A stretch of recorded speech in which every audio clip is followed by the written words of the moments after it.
can't buy. It resides between my eyes. Walked through the fire, came out better on the other side.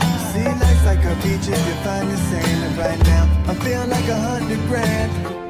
You are listening to Inspired Insider with your host, Dr. Jeremy Wise.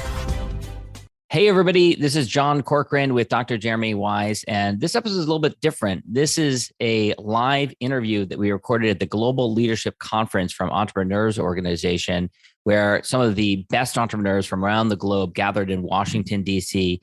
to share ideas and to learn about entrepreneurship. And of course, this episode is brought to you by Rise 25, where we help B2B businesses to give to and to connect to their Dream 100 relationships and partnerships, helping you to run a podcast so that it generates a referral pipeline and ROI. Yeah, I mean, John, after both of us have been podcasting for over a decade, the number one thing in our life is relationships. And we're always looking at ways to give to our best relationships. And we found no better way to do that over the past decade than to profile the people and companies we admire and shout from the rooftops what they're working on. And this interview is no different. So if you've thought about podcasting, you should go to rise25.com to learn more, or email us at support@rise25.com. Thanks, everyone. Enjoy the interview. Enjoy.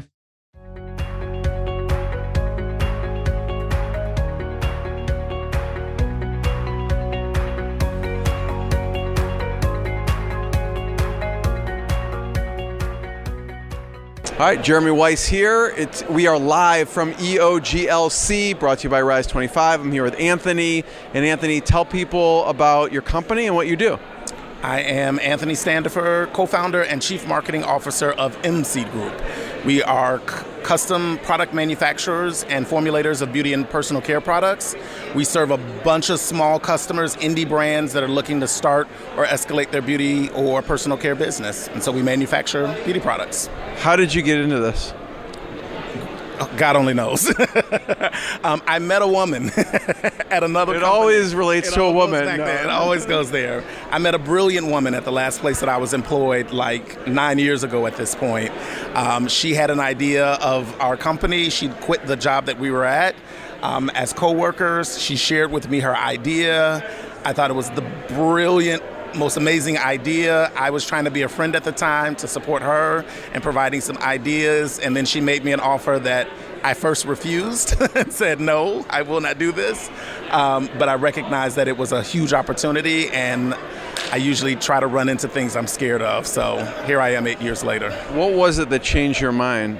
You went from a no to a hell yes. Oh, it's circumstances. Like, I was clearly not happy in the place that I was working. And so my idea, though, was like, oh, I don't like it here. I'm just going to go find a job someplace else.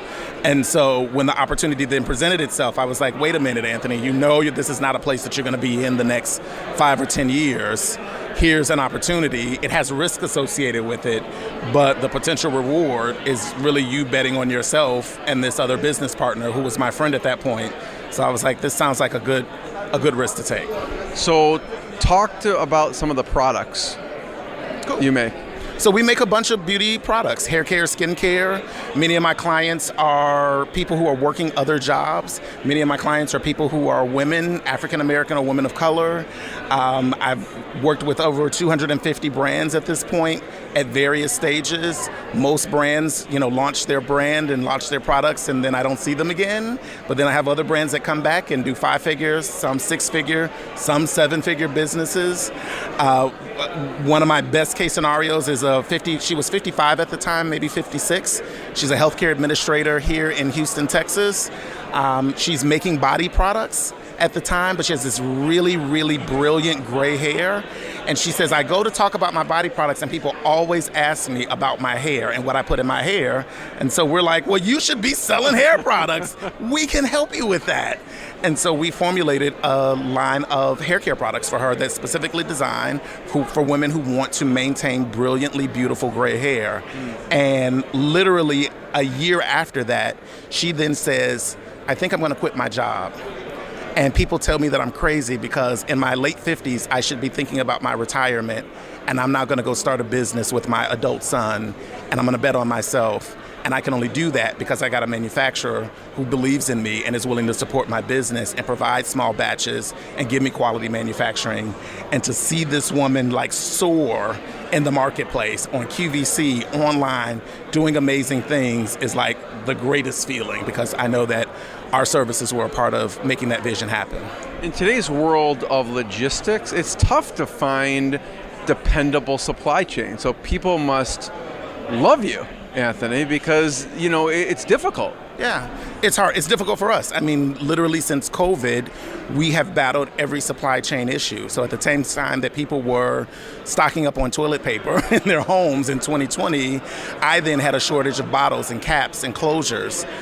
That has subsided, but it's 2022 now, and I'm still dealing with raw materials shortages and erratic changes. So things go out of stock just because it's Tuesday, and so we then have to pivot and adjust. But part of our model as a small manufacturer is to be agile and just as agile as our customers. So we do our best. And so we come up with conventional solutions of alternative sources, and then we come up with unconventional sources that says, like, listen, you may have to change the color of your packaging, or we may have to do a substitution on your formulation that won't impact performance, but it's going to be a noticeable difference, but will get you back in stock. And so those are the beauties and the beautiful thing about being a small business and working with other small businesses, is that we can be agile and reactive in ways that big companies can't. You mentioned, Anthony, people come at different points in their journey to you. Who is an ideal person where, like, if you're like, okay, here's the best person in their journey, that here's where they're at in their business, to come to? Who's an ideal client? Really anybody who's really ready to do business. Like, I don't shy away from first-time entrepreneurs, because many of our customers are people who are doing this for the first time.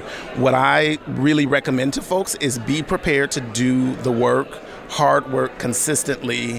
Whenever a problem comes, be prepared to pivot and adjust no matter what. And so for us, the people who have been most successful are the people who have a tenacity that says, yeah, it was a really crazy situation the last 3 months, but I'm committed to showing up and doing the work. And so those are the people who do really, really well in our environment. Sometimes, and it's hard to pinpoint. Like, I've had people with brilliant ideas and they're super successful and they have the alphabet soup behind their name, and the first hard challenge that comes along, they go, I can't do this. I'm going to go back and sit at my cushy job and do something else. And I go, okay, well, no problem. And so those are not necessarily people that are always long-term successful in building their beauty brand. And so becoming a 7-figure multinational beauty brand is not something that happens with ease. It is something that is a grind, and there's always going to be a friction point. And so how do we handle, as entrepreneurs, and even myself as a manufacturer, how I handle those friction points is really what ultimately determines my success. Yeah. I mean, when I hear your story, I think Anthony is not a manufacturer. He's like business advisor meets manufacturing, because you're really helping these people be successful in business, not just like, hey, we can just produce your product, here it is. Absolutely. It sounds like. Absolutely, and that's part of what we wanted. As a core ethos when we started, there's other manufacturers that are out there, but literally they take your order, they ship you your product, and it's like, I see you when I see you, and that's not what a new business owner or an emerging, oftentimes underfunded, under-resourced business owner needs. And so our goal has always been to, in some way, occupy and operate as an accelerator or incubator for these smaller brands, so that they do get additional resources that are so desperately needed and not readily offered. So yeah, it's totally what we do. So let's talk about your shirt for a second, and tell me about it. Yeah, today we're representing Rosa Parks, and the whole idea that no or nah just means not today. And I think that there's tremendous tenacity in being able to say, nah. We were just at the museum last night, and there was a whole section around that. Yeah, it's amazing. I mean, our American culture and American history is rich with people and people of color who have said no and meant it, and taken the extraordinary steps of dealing with the repercussions of what no means.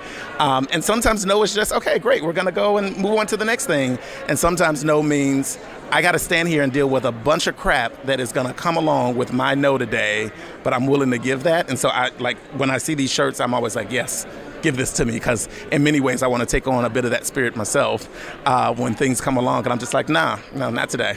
Anthony, thank you. Where should people find you online? Where should we point people to your website? So my company website is mseedgroup.com. I am available on social media as mSEED Anthony. That's Instagram, that's Twitter, that's Facebook, and Anthony Standifer on LinkedIn. Thanks, everyone. Thanks, Anthony. What I got, you can't buy. It resides between my eyes. Walked through the fire, came out better on the other side. See, life's like a beach if you find the sailing right now. I'm feeling like 100 grand.